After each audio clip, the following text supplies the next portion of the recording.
Hello, everyone. Okay. Hi, I'm having a short podcast tonight without Seb and Taylor because I want to cover fusion, the fusion of the duality that we discussed when we were talking about the duality of the illusionary life of human existence and the reality of the universe that functions in the living presence of love, which is going on everywhere beyond the physical limitations of the material world. So for that, we take ourselves into a place where we look around and we see this is the life we're in. This is what we look at. We look at our friends, we look at the world, we look at what's going on in the news. That's life. But that's life without love in the consciousness of the human beings that are living on the earth with us, with a minor exception of a few that are conscious of the world of love, the kingdom of love. And being conscious of it and being fused with it, they mostly live outside of basic interaction with the human race, except for a few. Now, what do we do about this? It's a big idea. It's been an idea that's been trying to get itself crystallized into the consciousness of humanity for millions of years. And we've had to grow up from basic animal creatures in human form to the place where we had brain consciousness and our intellect and our intelligence, our ego developed sufficiently to be able to register intelligence, let alone love. So, that was Seb telling me he's had a long, hard day, so I don't want to put him through this. Okay. So,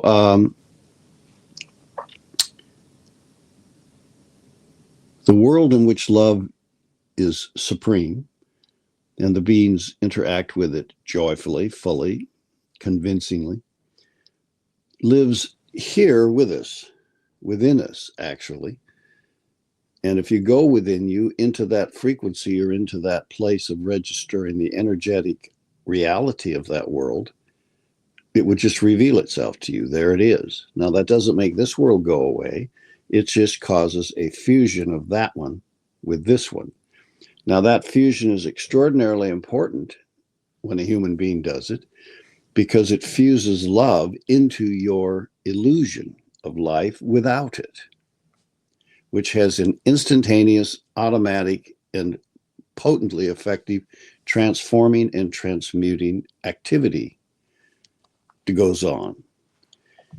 This leads to the reported miracles of certain spiritual beings and to the other things that love reveals to us. So this is not the most popular and obvious thing that people wake up thinking every day. So you're going to have to slow down and put your mind around it if you want to see how true this actually is. Now, Boy, I mean, it it's a wonderful thing. It's a wonderful thing to discuss, to look at, to review, to reveal to yourself, and to have the wonderful realization that it's yours and you can do it. So, uh, so I recommend it. I recommend you stop and take the time to think it through, to be effective with it, and practice it in your life. So to do that, you're going to have to stop and open up a portal, a field, a tunnel, a space into the vibration and consciousness of love. Now, you can visualize it, you can imagine it, you can think that you're tunneling your way through obsidian to get to it. Anything you want to do, it doesn't matter. Or you can just simply reveal it to yourself around you. Whatever you have the capacity to do, and because there are different types of human beings and different places of experience that we all are, for some it's quite easy to do, and for some it's a seemingly impossible idea. But when you open up a threshold to it and open the doors, open the golden gates, as they call them, there you are looking into the kingdom of love, and it's looking back.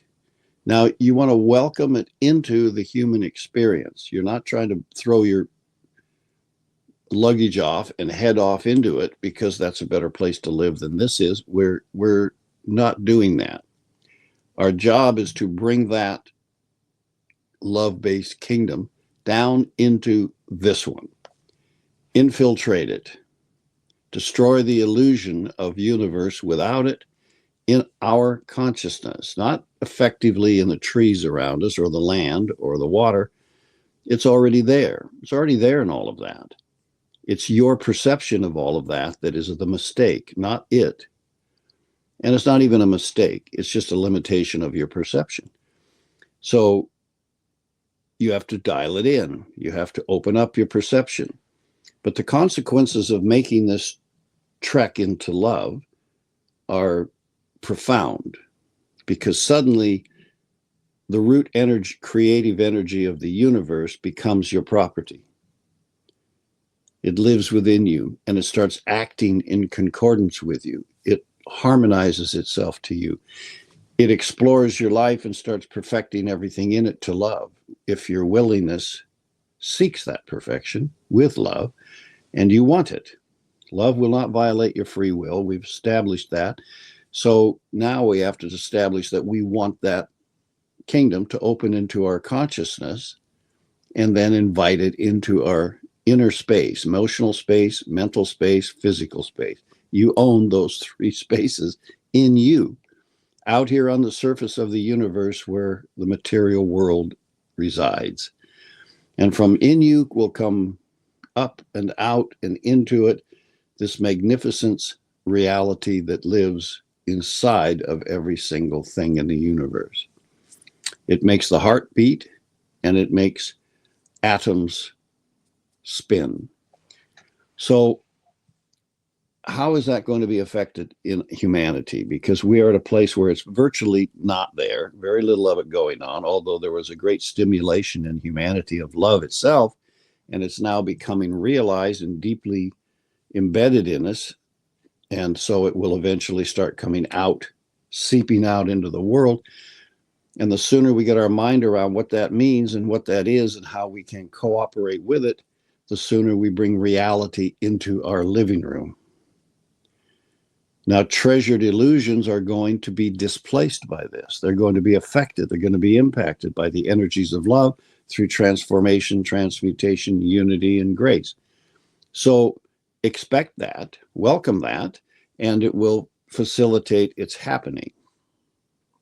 Now, in effect, you already have a material world around you that your senses are in contact with and have created an awareness of worldwide contact and beyond the world through those senses. Your mind has created a reality.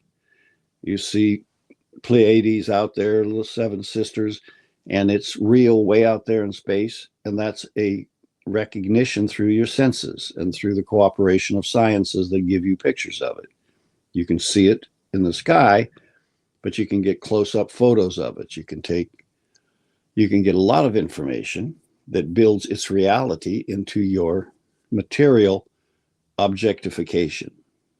That's the objective world.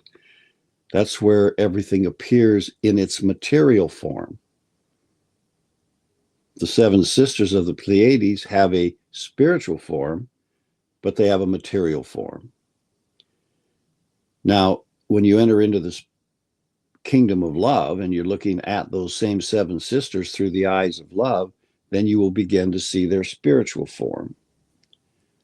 That doesn't mean you won't see their material form, because you're looking at the fusion of both. And when you look at a person, why do we put halos around pictures of people? But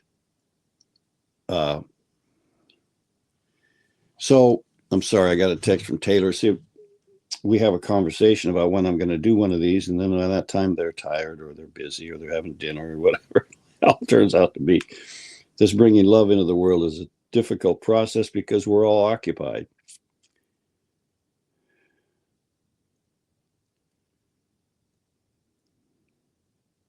Okay. So anyway, we'll catch them next time. They're trying to catch up. So I'm trying to sneak up on this in a way that you can look at it and see it and get a sense of how it might look.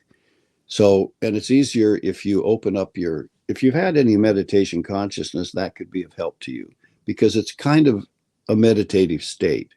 It's a state of opening the mind awareness to what's in it. Not and like the Zen mind that wants to empty, you're trying to empty out the material mind. You're emptying out the busyness of the ego, the busyness of the illusion, thinking all its thoughts, like you're thinking about work today and what happened with Gladys and what happens when your car needs an oil change and all that kind of stuff. That's all material thought and feeling.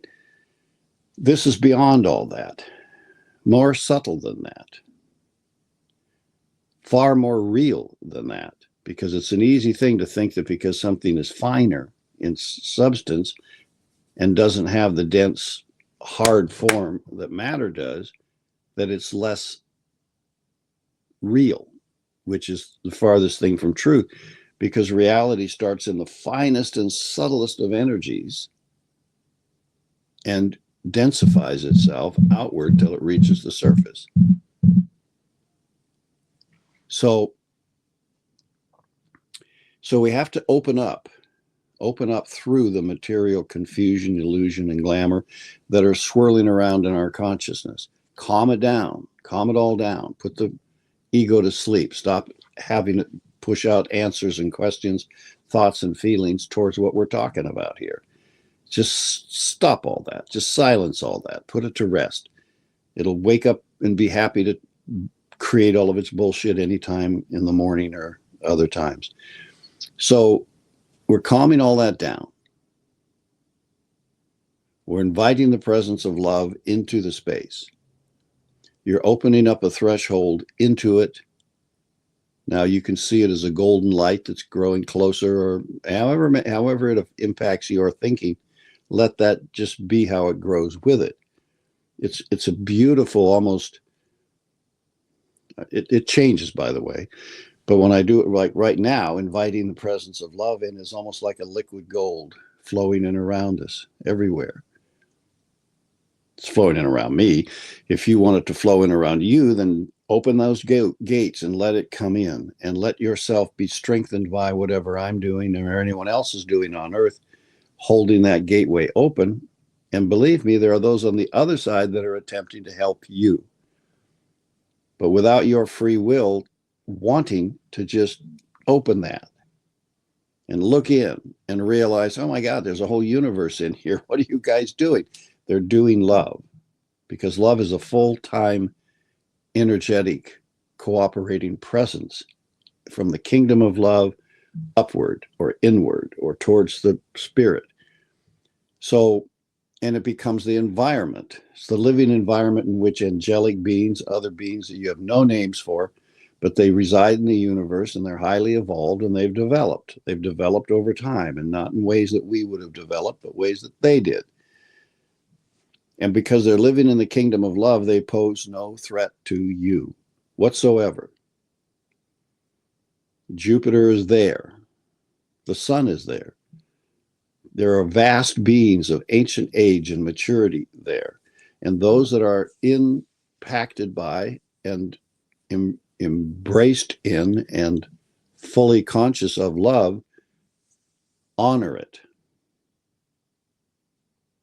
They honor it. They live it.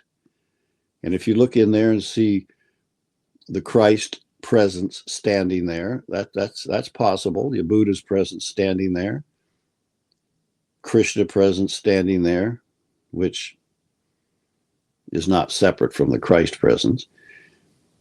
Lots of presences are there. Some very close to human experience, close to our lives, close to the problem that we struggle with, and some so remote you don't know what they're about. But you won't entertain any of them on that level unless you open those gates into the emanating field of love.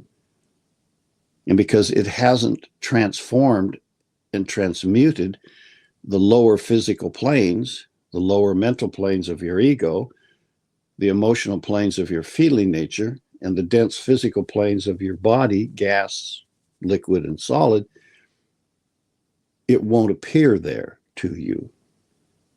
You have to bring it in you to that. So that's why it's a duality. That's why you're opening the gates into that kingdom and holding it in constant impression with you while you're standing here in line at the bank or doing whatever it is you're doing. There's nothing that stops you from doing that but you. You. The human race is incredibly equipped by its very nature, by the gene pool it has, to do this job. The fact that it's not doing it is because it doesn't know how. And it doesn't know how because it wasn't born with the automatic ability to know that. We have to grow up our mind consciousness and recognize how to go get it, to bring it in. Now, that's a peculiar problem of Earth and a peculiar problem of our humanity, and it is why we suffer. Because at our heart, we are already living in that kingdom. That's what the soul nature is. But in our consciousness, we don't have its powers and presence acting through us. So take it in and let it act through you. It's actually literally that simple. Just do it. And you think, well, how do I get hold of it? Just see it. See that golden, liquid, golden light, watery light, and just bring it in and let it fill the space. You'll feel it come to you. You'll feel it come to your heart, come to your senses. And that's a start.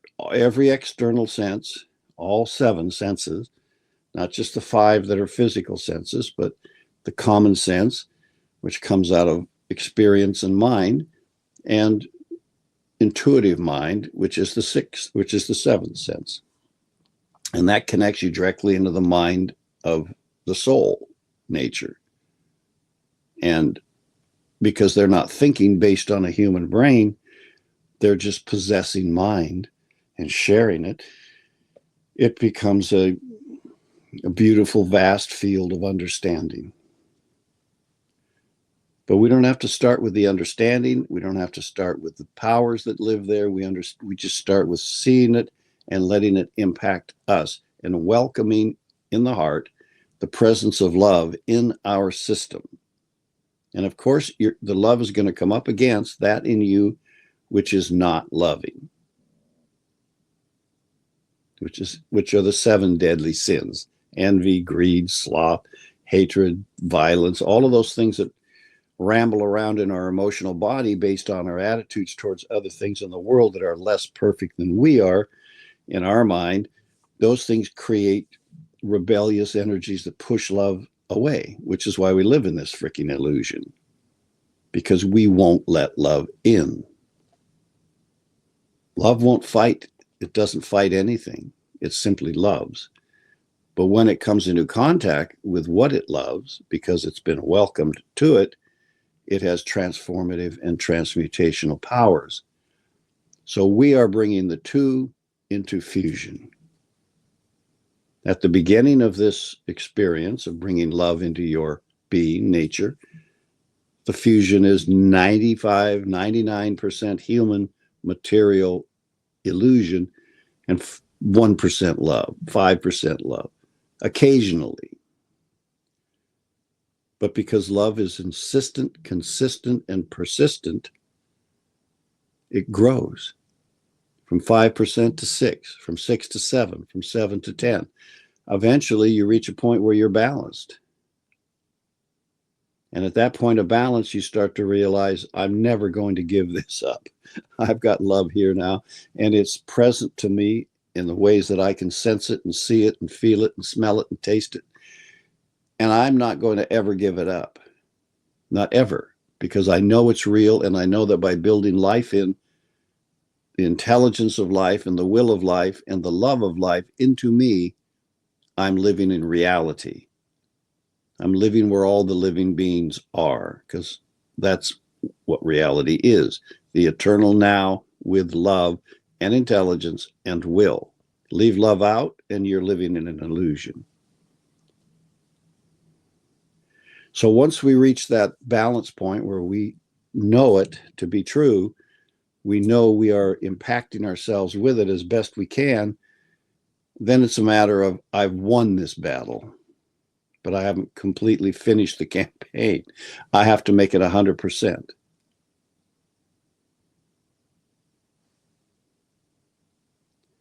And when it's 100% love, there is nothing else.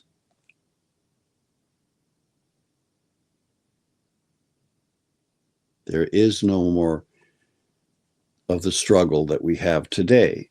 Why? Because you and love are a creative power working together. Love is perfecting you. It's perfecting all things. It's perfecting oak trees. It's perfecting clams. It's perfecting humans upon contact.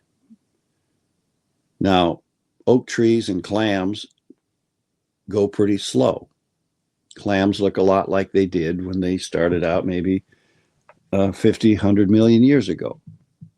But they're still different because they're gradually becoming more developed, more evolved. Except maybe crocodiles, they seem to look a lot like they did, but they aren't. They aren't as big as they were. They probably aren't as, maybe they're not as smart as they were. Maybe they're losing some of their natural instinctive inner senses because they're moving higher on the animal chain.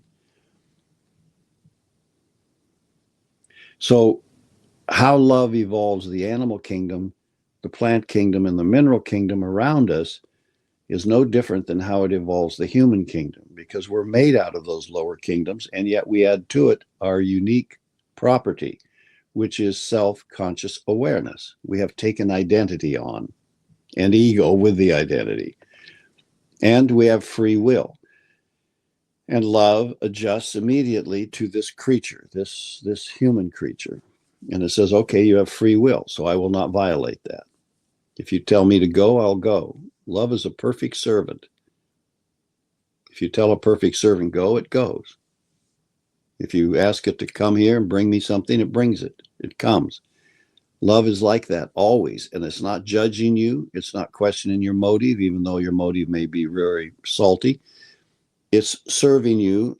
And by serving you, coming into contact with you, and by coming into evolutionary contact with you through the human, through the natural human spirit, it's affecting our business. It's improving our business. Not because we have a clear idea what the plan of human evolution is, but because we're living in it, like clams are. Clams are living in their bivalve world. They're not questioning the future of the bivalve world. They're just living daily. Well, that's kind of what we've been doing, but we've been living daily because we have self-conscious awareness. It's our responsibility to be conscious of the self and aware of love and bringing the two together. But we're not doing that. We're not doing that because the human race has not been able to identify the unique presence of that property. You could do that right now if you want, because it is here. It's always been here. And it's living. It's the most vast, intelligent, powerful property in the universe. It comes directly from life into the universe and makes it live. It makes the wheels turn. It sustains it and every atom in us. So there's no reason for us to ignore it. But now it's time for us to actually experience it directly. And this was made possible through its joining us in the, sorry, I may be making noise with this, my headphone. I'm sorry if it does that. In the Christ experience, love entered with him, inside of him, so intimately with him, with that particular human, that you couldn't tell when he was talking and when love was talking. If you'd read the Bible, it's a very confusing book to a lot of people because you can't tell when it's a mystical conversation between love and the reader, or the Christ in that case, when he was speaking to someone or explaining something or demonstrating something. You can't tell when it was love doing that or whether it was him talking about it. Because he didn't disappear because love joined him, but he became second in his world to love because that was his duty. If the God of the universe, which is love, basically, joins you inside of you and says, you're so screwed up in this human race system you're trying to get going here with your suffering that I'm going to actually join you, take up the human cross and struggle with you. And so there you are. What are you going to do? You're going to give that some kind of value in yourself and carry forward with it. Sorry about all this stuff. This little team I have is driving me crazy because they missed today doing this podcast with me for various reasons, and now they want to do one tomorrow, so I guess we will. We were doing meditations later in the evening, which is great, but I want to fuse the meditations with podcasts so that the rest of the world at some point can join in and see how this works. And that's why I'm talking about fusion, because when I do new moon meditation or a full moon meditation with a group of people, and then we're all open ourselves into the spiritual world, then we look at that and we all have a conversation or a participation with that world. So, and this world is left sort of flat. We kind of just draw back away from it unless we're taking energy from there, as usually happens in a group meditation if it's in service to humanity. And you might pull some of that energy in and serve it up to the United Nations or Syria or somewhere where it might be some need. But you're doing it from a higher, more elevated frequency and closer to the world in which this work and the hierarchical beings live. So that will eventually become the common understanding of humanity when we are able to hold this presence with us. You're building reality into your awareness as a permanent part of your existence. It's never going to go away. You're never going to go back to being in the illusion and the glamour and the mystery of not understanding a world in which love is an active energy, an active participating presence. Why would you? Because it's real, and reality on any terms is better than illusion on any terms. Now it's so far an illusion that you can't just take it away. If you took it away, nobody would know what to do because they wouldn't have a sense of how things function. We've had tens of thousands of years of struggling with free will in a world that had a lot of negative forces that ate us and poisoned us and interfered with us and harmed us and did all of these things. Well, in the world of love, that's not going on, but something else is going on there. And you've got to acclimate yourself to what is going on there and to the absence of the old enemy. the rude and old enemy of self. And this becomes only apparent to us as we experience life. We can think that we're a victim of something, a victim of our landlord, a victim of the slave owner, a victim of the bank, a victim of the government, a victim of God knows what. We can make ourselves a victim of anything, the weather. Or we can be a victimizer of others. But that's an illusion. That's part of the illusion. There is no such thing. Because and here's why there's no such thing. In you is the power of love. Just because you're not using it doesn't mean it's not there. It is there. But if you've separated yourself from it in your mind, you don't believe it's there.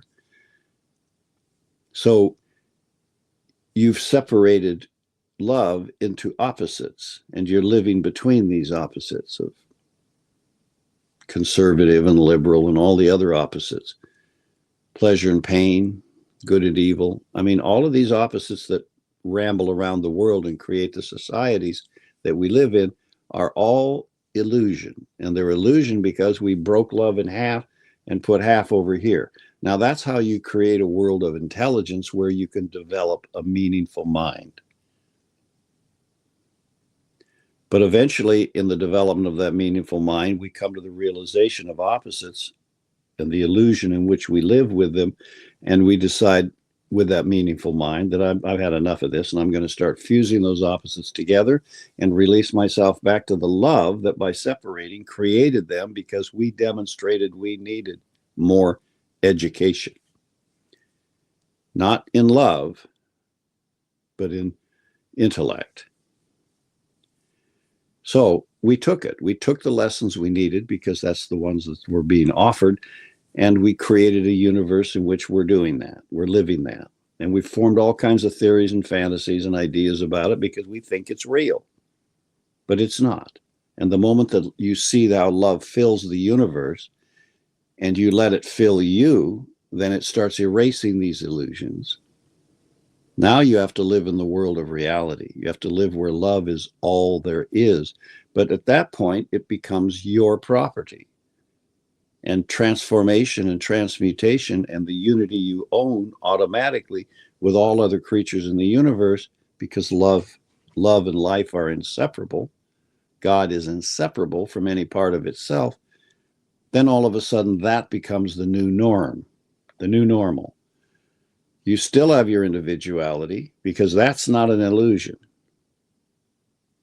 The illusion that it's separated in a material form from any other forms that's an illusion. So the illusion of separativeness is not an illusion of individuality. So all of that has to become common sense to us and taught in the schools, which it's not, because we call all that spirituality, and then we separate church and state. So because we confine spirituality to religion, which is silly, because spirituality isn't religion, it's reality. It's a part of reality, part of reality we don't yet know.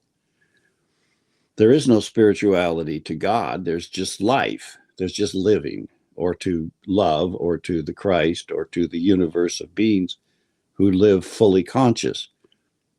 They don't think of that as spiritual. They think of that as normal. If they're walking on a beach, that's part of reality. That's the material form that level of life offers it. So you walk on it if you have a dense material form to do that with. This is a wonderfully, masterfully created universe, but it's built to evolve, and it's built to grow and distribute intelligence and will and love. And so we are in that process, and we are capable of grasping and understanding that process, starting with love, upward into the higher echelons of cosmic existence. So we might as well start, because, by the way, you are endless. The other contribution of love to any individuality is endless life, which is a scary thing, because it's a big universe and you can't stay where you are. You can't live in Cleveland for the rest of eternity, because Cleveland isn't going to be there. But you will be. So love offers great freedoms and a fantastic future, but it offers responsibilities to us and definite steps of growth. But we're talking about the fusion of that world, which seems like nothing but a watery gold energy and vague ideas of presences in it, and us.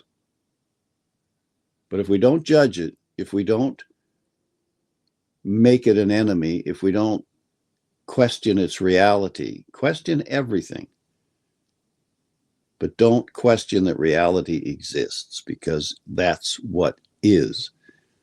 And let it take the form that your senses can build it into, realizing that that's a temporary understanding of how it works. And that probably in the mind of a spiritual master, or the mind of Christ, or the mind of Jesus, or the mind of someone like that, it's going to look quite different, because they are taking in more energy into their senses, their inner senses, and they're transmitting it, translating it, converting it, transforming it into a more intelligent awareness of how the universe actually functions, including with love and the powers that love possesses. So when we can bring that in and hold it all the time in our conscious awareness, it won't stop you. It won't stop you from standing in line in the bank. It won't stop you from putting gas in your car. It won't stop you from making love. It won't stop you from cooking dinner. It's just adding reality to a partial reality. And that's how we're going to grow it. We're going to locate it, isolate it, identify it, bring it into our conscious awareness, and add it to our nature, and expand it and grow it deeper, and begin to function with it in more practical and efficient ways, and eventually transform our lives with love into something wonderful and beautiful and amazing to live, and joyful at every moment. And there's a lot of things to unwind in the head, a lot of certainties in the material world, in science, religion, and philosophy, and out in the street, that will turn out to be not so real. They make perfect sense, and they're absolutely true at a certain narrow window.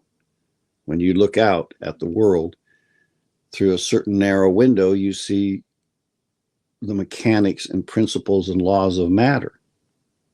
But if you widen the window and look deeper, you see that on these levels where love is, there's a quantum mechanics going on there that functions entirely differently for the beings that are conscious in it.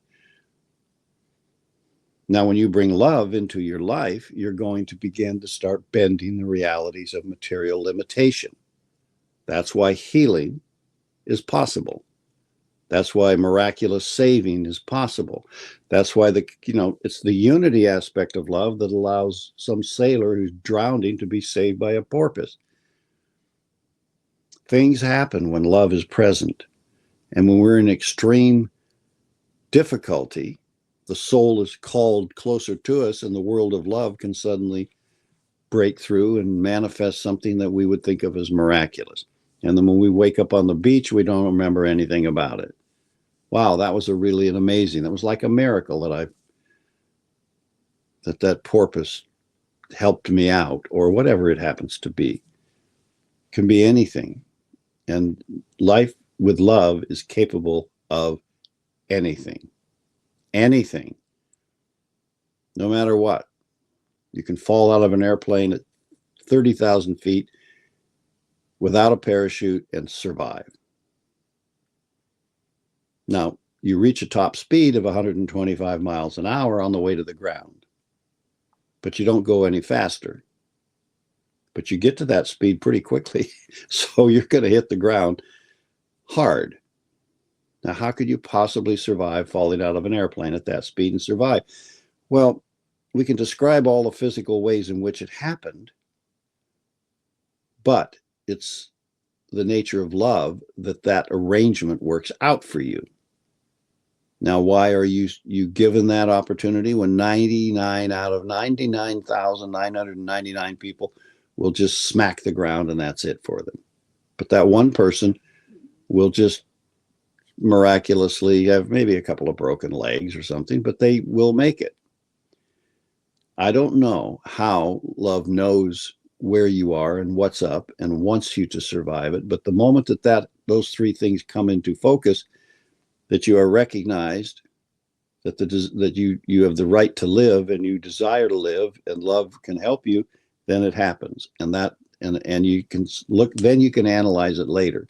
You can go, well, he fell through these trees and he kept hitting soft branches at the top, and by the time he got to the lower levels of the forest, he'd slowed down enough that he could take an impact, and he landed in a shallow creek and splashed in the water, and the natives that just happened to be fishing there pulled him out and took him home.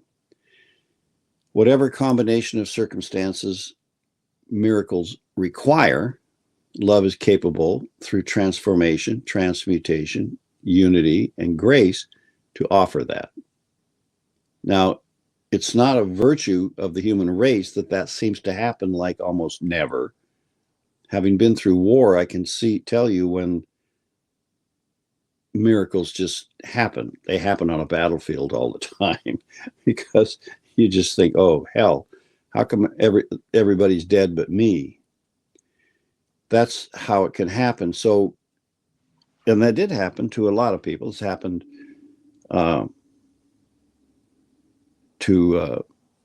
I've seen it happen in my experience, but that's a momentary experience. But someone like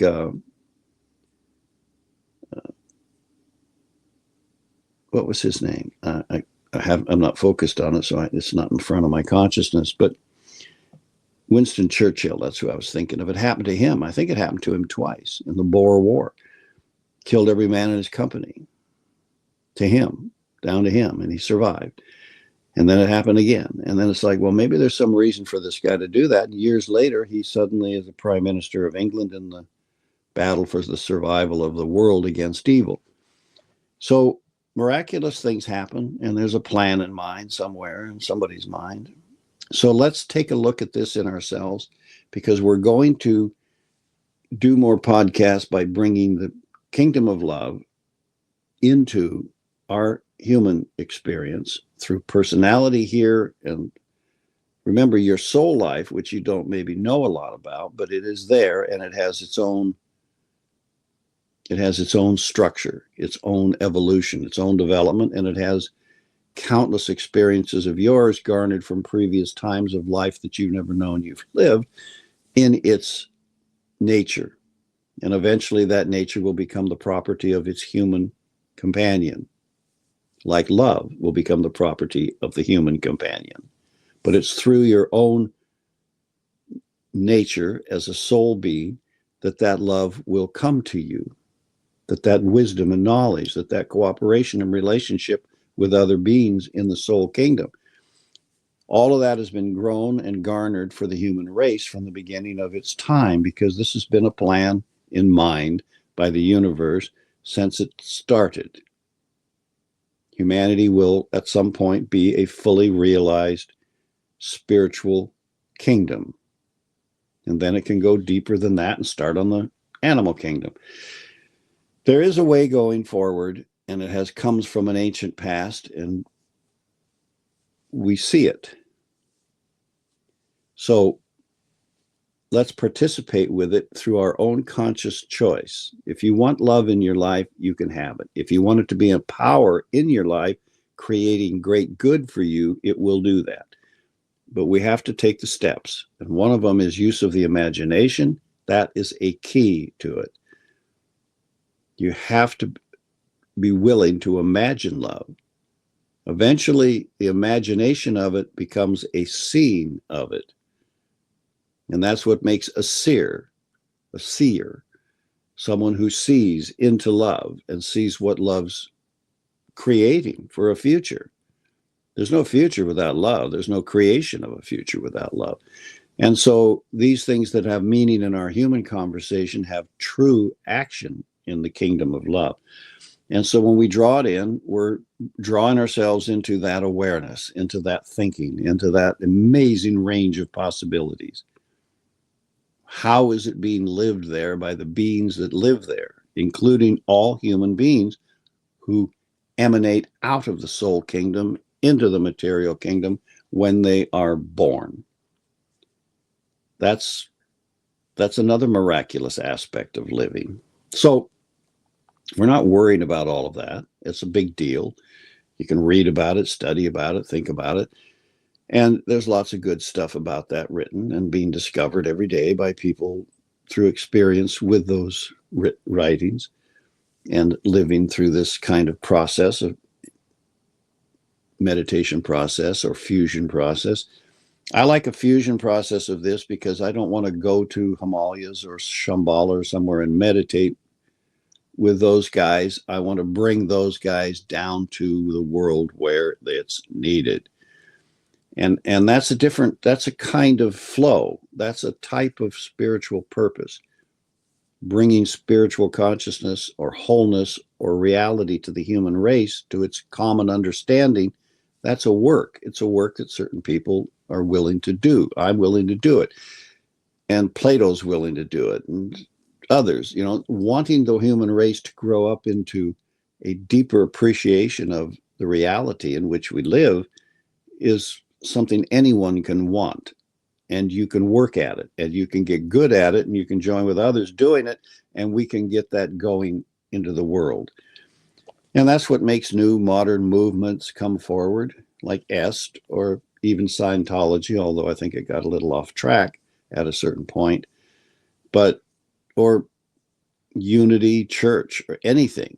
The Masons, all of them start from an understanding that there's a deeper mystery into this world that we need to bring in and give to the human race through activity. And you can deify those movements and the people that start them, or you can demonize them. But they aren't doing either one. They're just doing what they feel will work best for the human race. Otherwise, there's no power for those groups to continue with any great length of time. And if you want to be over here in the Baptists and you want to look at the Masons as if there's something wrong with them, you can go ahead and do that if you want. But there are many profound Masons who are Baptists because they're not at war with one another in their reality. They're looking at life from different perspectives, and they have different lessons to teach. Christianity is the lesson of Christ and the experience of Jesus, and how profoundly transformational that is to the human race. Well, it's huge, but that's not the work of the Rosicrucians, which is the mystical side of what happened with Jesus, or the Masons, which is an entirely different subject, which we could take up at another time. So any more than the work of the Egyptians was the work of Christianity. It was there before Christianity, so it couldn't have done that work. It did other work, meaningful work. So we need to stop judging other things by what we are attracted to and realize that what we are attracted to, as important as it may be, is only one part of the whole tapestry of humanity. Like this thing behind me, it has lots of different elements in it. And without any of those elements, if any of those elements aren't there, then it's not what the wholeness of it is. We should be proud of our human history, even though it's got some relatively undignified moments, because it's gradually moving towards a beautiful tapestry of experience for the universe. And have a little faith in humanity's ability to reach into and grab hold of this amazing energy, living energy of love, and bring it into its own personal life. Add it to your experience through the day and see what freaking happens. Good happens. Fantastic good happens. Okay, so we're going to work on this fusion technique in some future podcasts. And I will do that rather than go have a meditation with some people who already understand most of or something about what I'm saying. I want that, and those who are just learning that perhaps love is real in the world with them, and they can have it in their life with a little commitment and effort. and let's get that moving, because this is a virtue of the common man. It's not reserved for the Brahmins as it was in the Hindu civilization. It's not a caste system. A child can do this. And by the way, don't blame the Hindus for not doing it the way it's being done now. They were there quite a while before Christ. The Buddha himself had his last incarnation after the illumination under the Bodhi tree, which, by the way, he lived 40 years after that, teaching. And that was 500 years before Christ. So we didn't have the same opportunities then that we do now, because life is getting better, in spite of the fact that it looks like the world is on fire and going down in flames, which it is. It is love bubbling up underneath that's causing all of that pressure on us, that challenge. And you can say, well, how am I going to fix it? How am I going to fix it? Is Trump going to fix it? Putin going to fix it? Is somebody else going to fix it?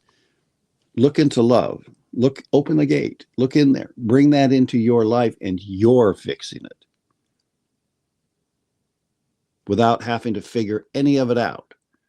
Because love, the moment it comes close to something, it understands instantly and totally everything that is needed to perfect it to beauty, truth, and love, including you and me. And that's not a bad thing.